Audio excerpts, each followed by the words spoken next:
대선미디어감시연대는 대선 기간 동안 언론들의 선거보도 행태에 대해 여러분들의 제보를 기다립니다. 대선미디어감시연대가 여러분들의 의견을 경청하고 팩트체크 후 대응하겠습니다. 1661-0999로 전화주세요. 여러분의 제보가 공정한 언론을 만들고 새로운 대한민국을 만듭니다. 종편 시사 토크쇼 프로그램에 대해서 말씀드리는데요.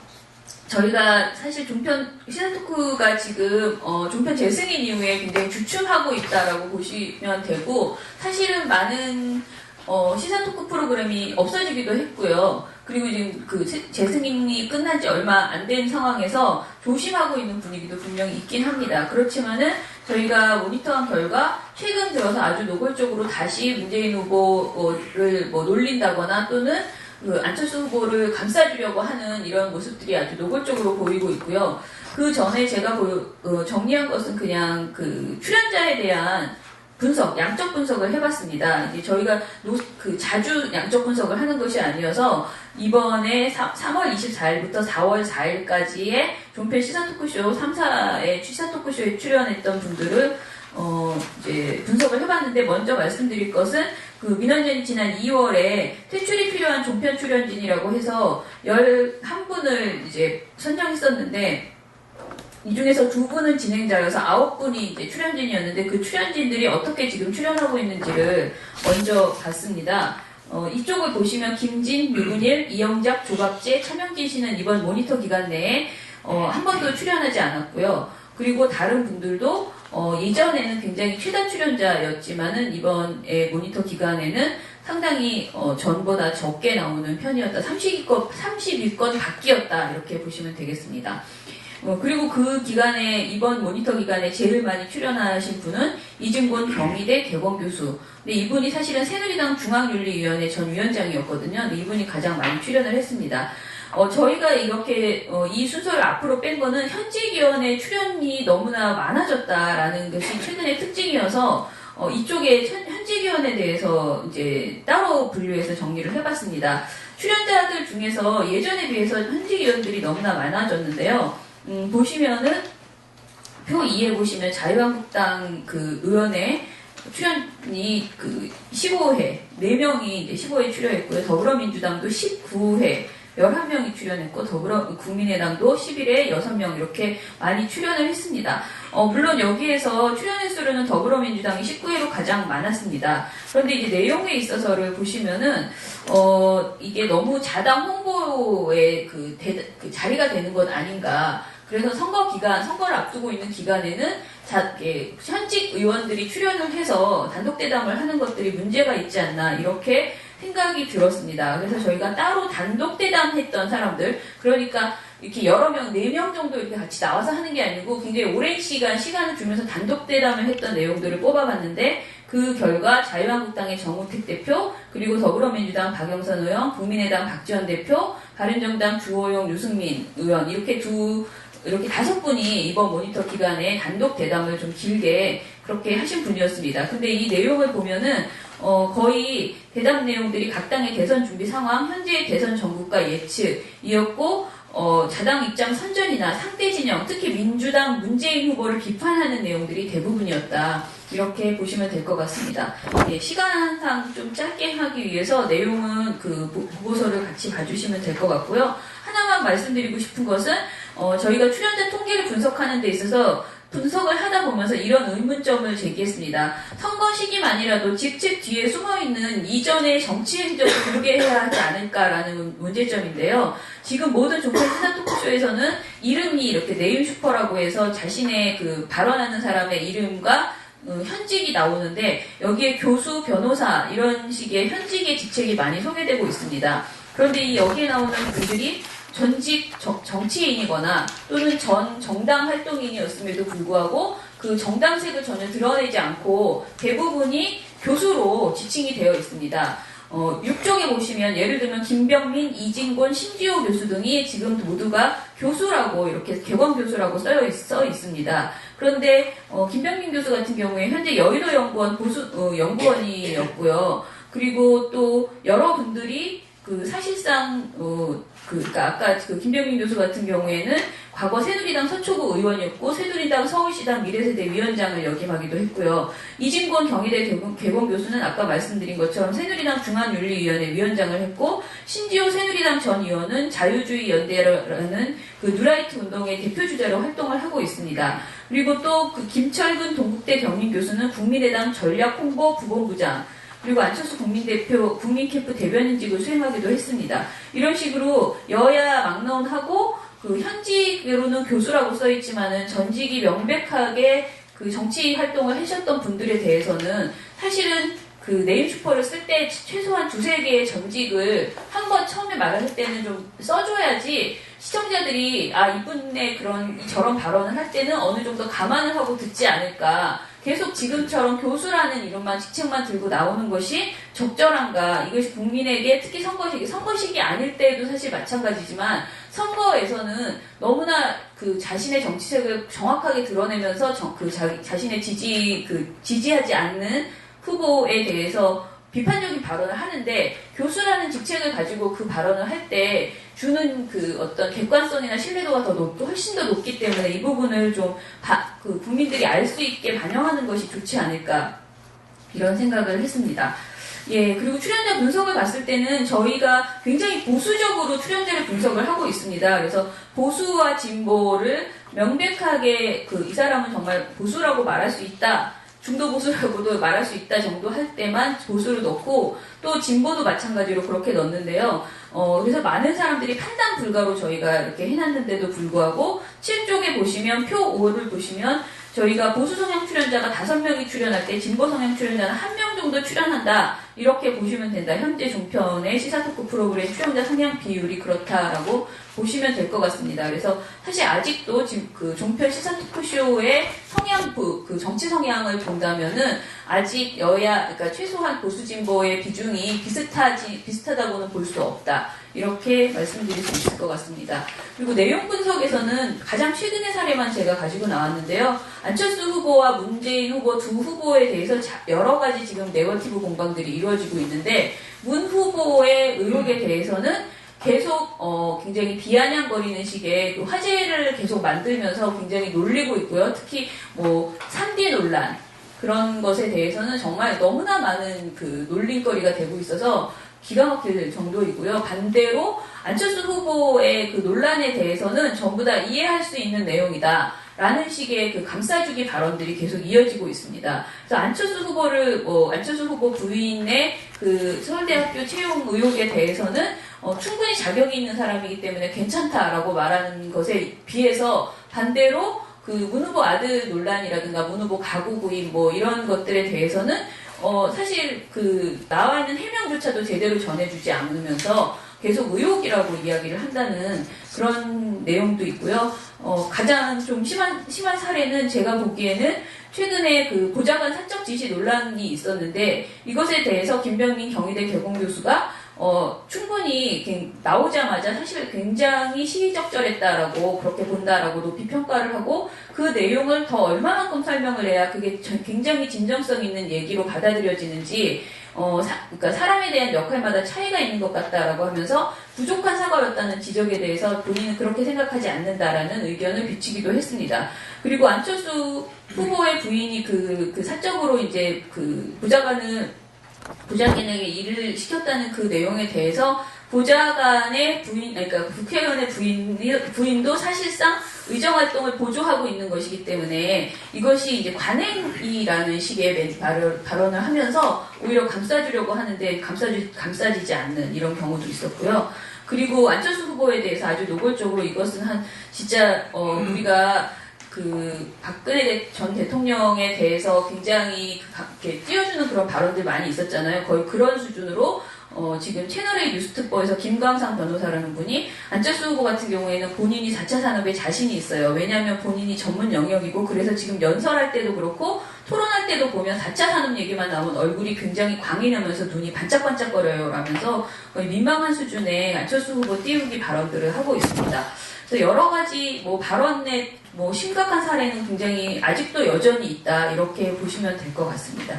예, 마치겠습니다. 네, 김영삼 시장님 수고하셨고요. 그 종편이 초본말 당시 종편의 영향력이 과연 우리 한국 공농장 영역에서 얼마나 되겠느냐 하는 생각도 했었고 또 우려도 많이 하고 했습니다만 이제 종편의 영향력이 점점 커지고 있는 시점에서 종편을 이렇게 체계적으로 분석을 하는 보고서도 우리 학계에서도 이렇게 많지가 않습니다. 신문이나 지상파 방송은 많이 합니다만, 그래서 그 김영수 선생님 이번 양적 분석 상당히 의미가 있을 것이다라는 생각이 듭니다. 수고 많이 하셨고요.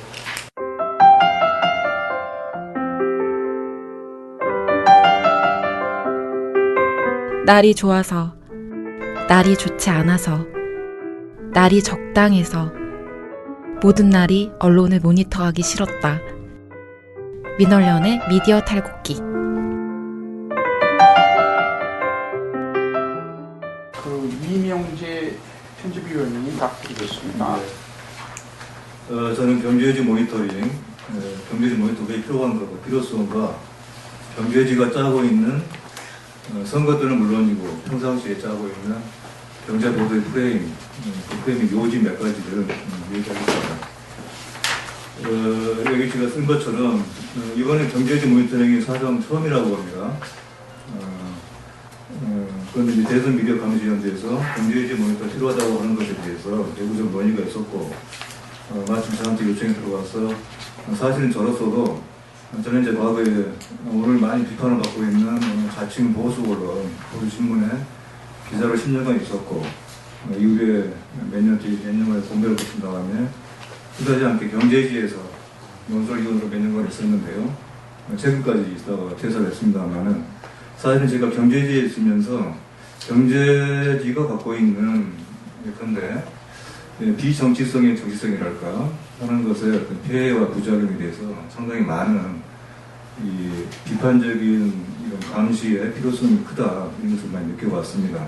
그래서 이번에 대선 미디어 감시연대 이 같은 경제지 모니터를 시작을 한 것이 이게 의미가 있다 그렇게 생각을 하고 있습니다.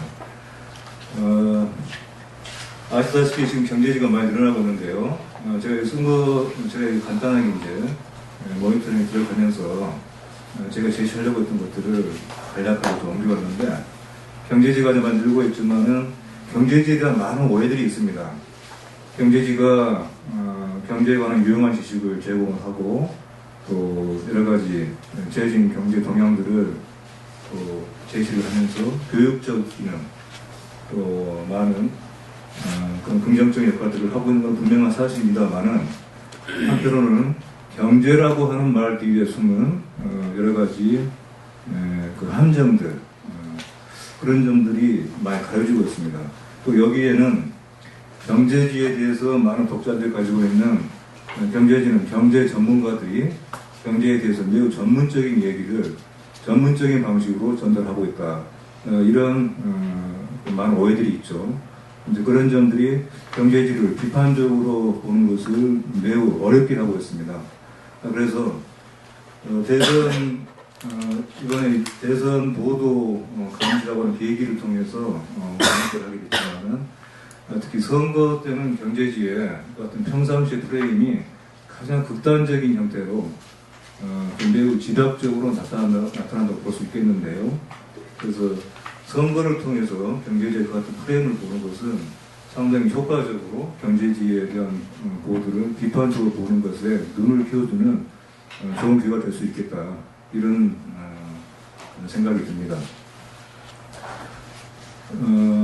대체로 경제지는 경제에 대해서 경제에 대한 그러니까 경제라는 것이 무엇이냐, 경제에 대한 인식, 또 경제에 관한 의제 설정, 어떤 의제를 설정하느냐, 그것과 함께 그 의제를 어떤 식으로 펼쳐보느냐, 프레임이겠죠. 그리고 경제에 관련한 많은 용어들이 있습니다.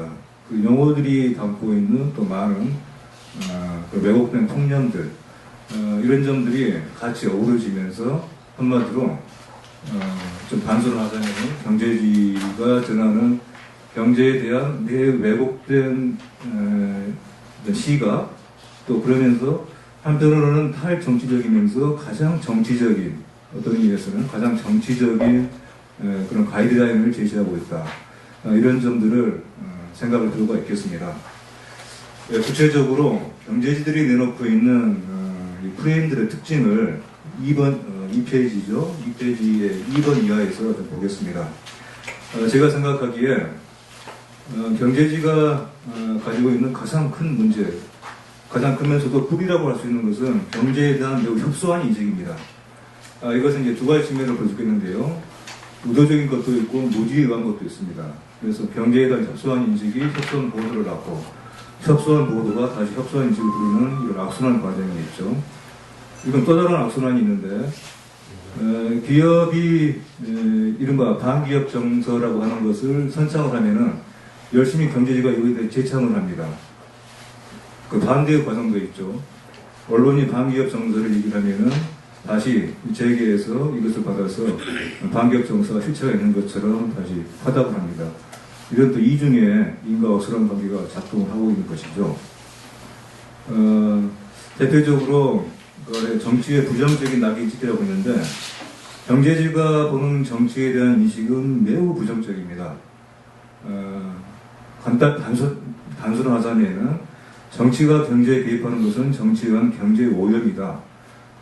정치는 악이요, 경제는 선이다. 이런 식의 생각을 가지고 있죠. 이건 예컨대 예전에 박모 씨가 국회 연설을 하면서 늘 얘기했던 경제에 대해서 많은 강조를 하면서 정치에 대한 굉장한 혐오로 보였죠. 바로 이제 이런 인식이 여기에 숨어 있는 것입니다. 경제가 이를테면 경제 재민이라든가 서양에서 정치 경제이라든가 애초에 경제로부터 정치 자체가 경제라고 하는 것에 대한 대단한 무지가 있습니다.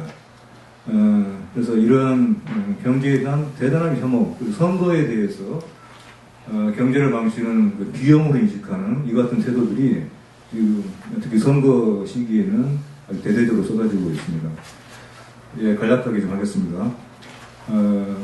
경제 주체를, 그러니까 경제에 대한 협소한 인식이 또 경제 주체를 매우 협소하게 보죠. 그래서 경제지가 대체로 상징하는 경제 주체는 대체로 대기업입니다. 대기업. 그러니까 기업 일반도 아니고 대기업이죠. 그래서 대기업의 논리가 또 경제의 논리로 그렇게 포장이 되어 있고요.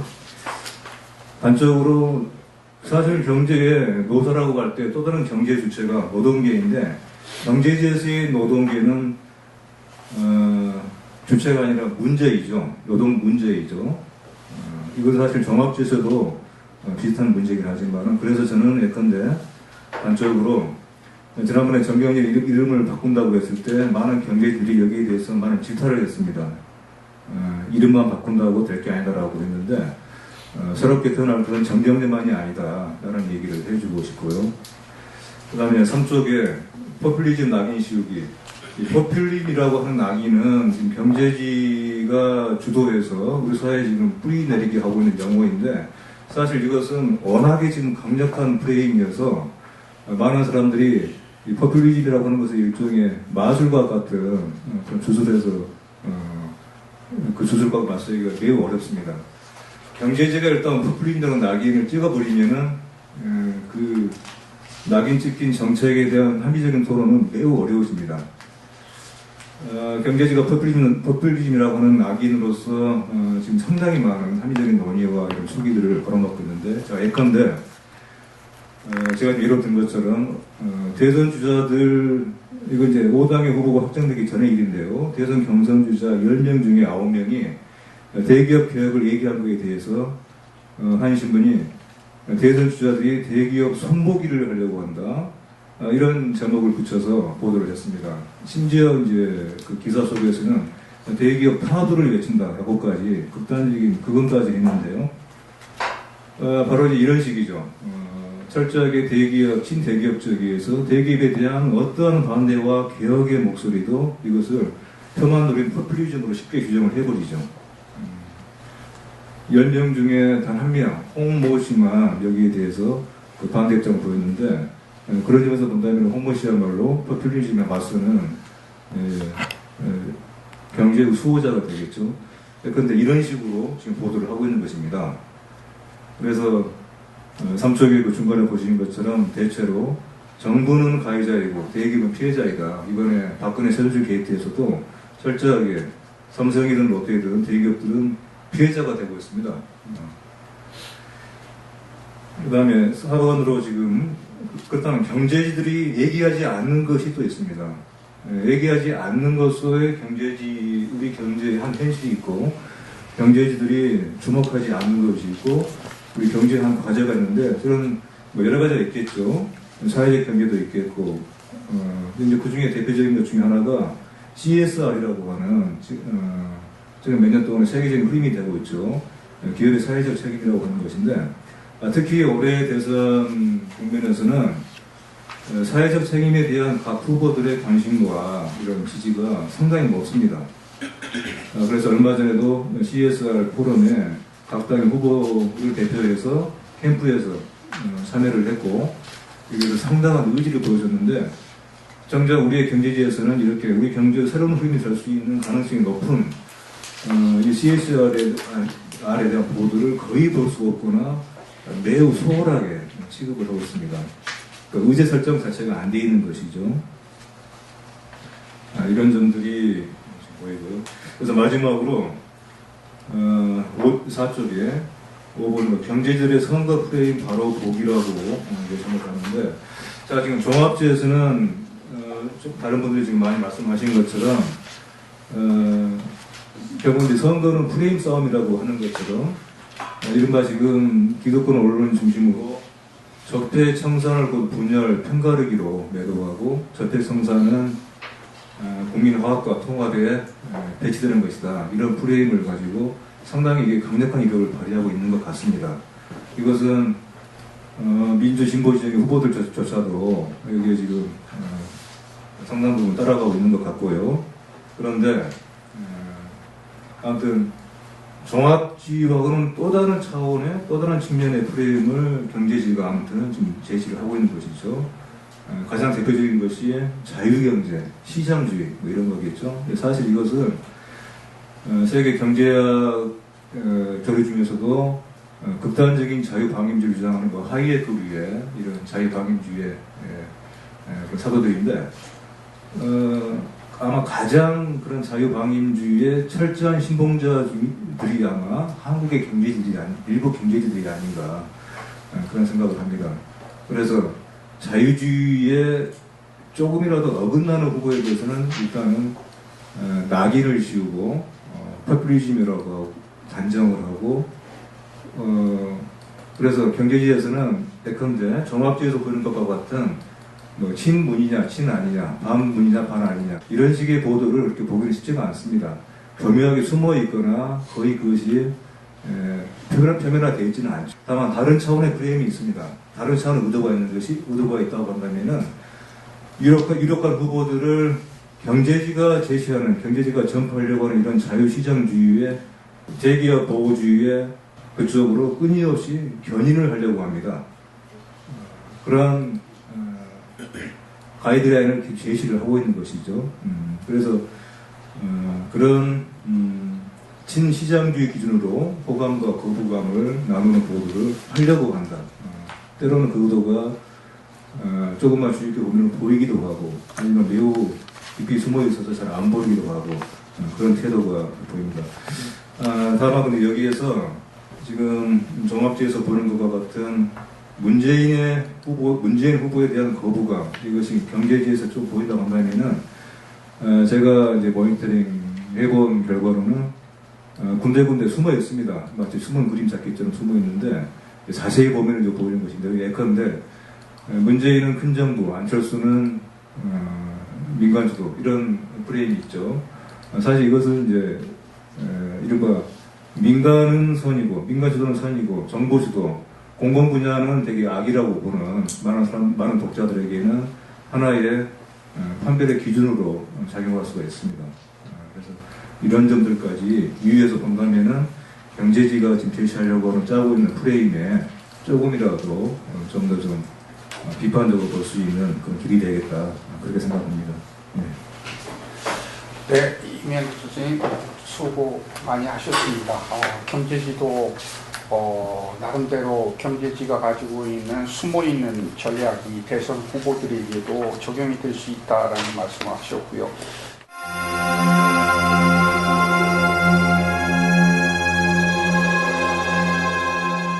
미디어 탈곡기 순위가 생각보다 안 나옵니다. 그래도 알려줘야지. 우린 계속 싸우고 있다고.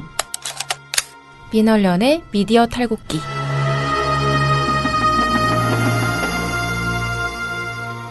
그 연합뉴스 뉴시스를 저희가 이번에 또 모니터를 했습니다. 사실 이전에 저희가 총선 때 처음으로 연합뉴스 모니터를 했는데 그때는 그냥 연합뉴스 기사 중에서 문제가 있다고 생각되는 기사를 그야말로 이제 운 좋게 걸리면 저희에게 이렇게 문제점을 지적하는 식으로 인상 비평을 했는데 이번에는 양적 분석을 해보자 이렇게 해서 연합뉴스의 정치홈과 대선홈 그리고 민영통신사 뉴시스의 정치홈과 대선홈 두 그 홈페이지에 있는 기사들 전체를 다 이제 저희가 저장을 해서 하고 있습니다. 그래서 매일 5시에 수집을 하고요. 5시에 게재된 기사만으로 수집해서 분석하고 있습니다. 그 연합뉴스 맨 뒷부분에 있는 연합뉴스 모니터 보고서를 보시면은요, 다른 내용들은 제가 아주 주요하게 이건 한번 짚어봤으면 좋겠다 하는 내용 위주로 말씀드리겠습니다. 먼저 3쪽에 기사 유형을 보시면 연합뉴스는 100% 스트레이트 기사였다. 저희가 수집한 정치면과 대선면이 뉴시스 같은 경우에는 96.4%가 스트레이트 기사였다. 그래서 두 양사 모두 통신사답게 스트레이트 기사의 비중이 굉장히 높은 것으로 그렇게 볼 수 있고요. 정보원과 취재원을 저희가 분석해본 결과 국회 정당 4쪽에 보시면 국회 정당 그리고 정치인이 압도적으로 많습니다. 연합뉴스는 69.6%, 뉴시스는 85.7%로 특히 이 국회 관련된 물론 대선 기간이고 대선 관련 면을 저희가 했기 때문이라고도 볼 수 있지만 국회 정당 정치인 관련된 취재원이 굉장히 많았고요. 그 이외에 다른 내용들을 보시면 굉장히 적습니다. 그리고 특히 저는 계속 말씀드리고 싶은 게 노조나 노동단체, 일반 시민 이런 다른 취재원들도 다양하게 시민사회단체, 다른 취재원들도 좀 취재를 해야 되는데 이런 부분들이 이 부분 관련한 내용들은 사실 대선면이나 정치면에 거의 등장하지 않는 수준의 그런 내용을 보실 수가 있습니다. 특히 연합뉴스의 대선 관련 뉴스 중에서 취재원 정보원이 등장하지 않는 경우가 8건 그리고 여론조사 기관 등 자료를 인용하여 보도한 경우가 13건으로 조사되었습니다. 이 퍼센트는 뉴시스에 비해서는 매우 높은 편인데요. 뉴시스는 취재원 정보원이 없는 기사는 한 건도 없었고요. 여론조사 기관의 자료를 인용하여 작성한 기사 역시 전체의 1.6%, 그러니까 5페이지 보시면 되는데요. 전체의 1.6%로 조사되었는데 연합뉴스 경우에는 취재원 정보원이 등장하지 않은 경우가 4.1%, 여론조사 등 자료를 인용하여 보도한 경우가 6.7%로 조사된 것입니다. 그리고 국회에 정당 정치인 정보원이 나오는 경우에 어느 정당을 가지고 언급했는지를 봤습니다. 더불어민주당이 연합뉴스 31.7%, 그리고 뉴시스 26.6%, 그래서 양사가 비슷한 비율을 보이고 있습니다. 국민의당은 22.8%, 21.4%였고요. 아까 정의당 관련한 말씀을 하셨는데 정의당은 연합뉴스에서도 마찬가지로 4.8%, 그리고 뉴시스 2.8%로 매우 적은 노출을 이렇게 보이고 있습니다. 그리고 실명 여부 취재를 저희가 또 찾아봤는데요. 사실 정보원 취재원의 실명을 보도하고 있는가는 매우 중요하다고 생각합니다. 신문윤리 실천 요강에서도 취재원의 명시와 보호라는 조항이 있어서 취재원이나 출처를 밝히도록 아주 정말 부득이한 경우를 제외하고는 밝히도록 되어 있는데 이 부분에 있어서 6쪽에 보시면 연합뉴스는 실명의 정보원 취재원만을 활용한 경우가 전체 80.6%였고 뉴시스는 93.4%였습니다. 연합뉴스가 상대적으로 낮다 이렇게 보시면 되고요. 전반적으로 연합뉴스가 조금씩 다 상대 비교지만 낮다라고 할 수 있습니다. 익명의 정보원 취재원을 활용한 비율이 높고 간접 취재 및 보도자료를 활용하여 대선 관련 뉴스를 작성하는 비중이 상대적으로 뉴시스보다는 연합뉴스가 높다. 이런 측면에서 뉴스의 공정성이나 객관성, 진실성을 추구해야 하는 저널리즘의 기본 가치와 원칙의 측면에서 바람직하다고 평가하기는 다소 어려워 보인다. 이렇게 평가를 내렸습니다. 그리고 기사의 제목 논조 분석, 그리고 주요 인물별 기사 제목 분석, 정당별 기사 내용 분석 모든 것에 있어서 사실은 거의 똑같은 경향을 보이고 있습니다. 문재인 후보에 대해서는 부정적인 것이 많고 그리고 그러니까 국민의당과 안철수 후보에 대해서는 아무래도 긍정적인 것이 더 많은 이런 현상을 계속 볼 수 있습니다. 지금 제가 말씀드린 그것은 전부 다 연합뉴스만 저희가 일단은 대표적으로 해봤습니다.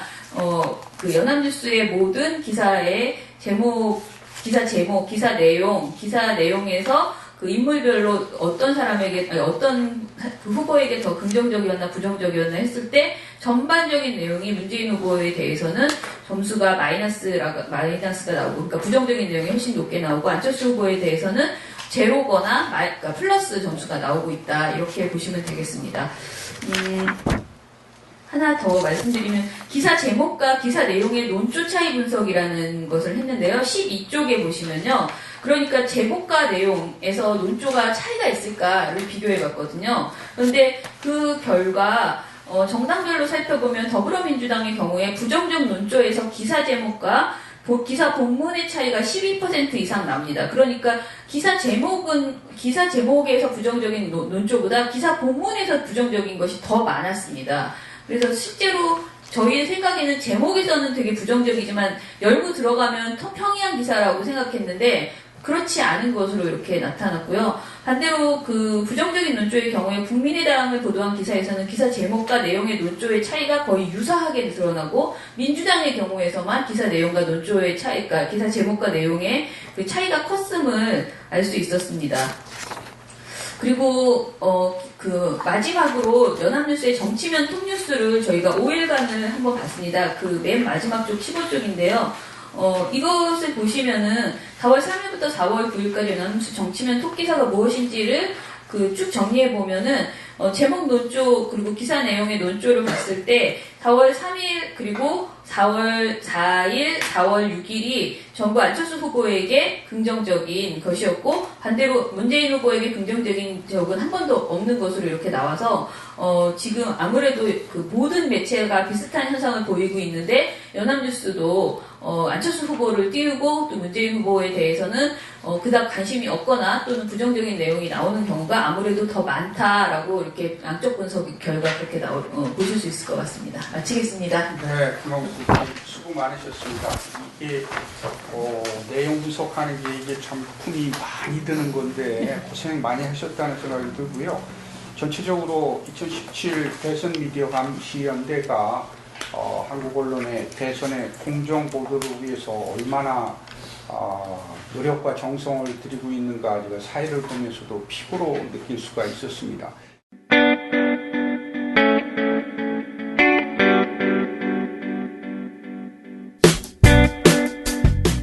안녕하세요. 민원연의 이봉우 활동가입니다. 우리나라에서 언론의 문제는 민주주의의 문제입니다. 독재와 부패 기득권을 대변하는 언론들은 아직도 살아있습니다. 민주주의의 문제는 곧 우리 삶의 문제입니다. 사주의 입장을 반영한 권력의 욕심을 투영한 언론, 이들을 감시하려면 전문성과 꾸준함 그리고 투명함이 기초되어야 합니다. 민원연은 1984년부터 시민단체로서 언론을 감시해오고 있습니다. 민주언론 시민연합은 여러분의 소중한 후원으로 투명하게 운영됩니다. 민원연 후원으로 언론을 감시하고 견제하는 활동에 힘을 보태주세요. 민주언론 시민연합은 여러분의 소중한 후원으로 투명하게 운영됩니다.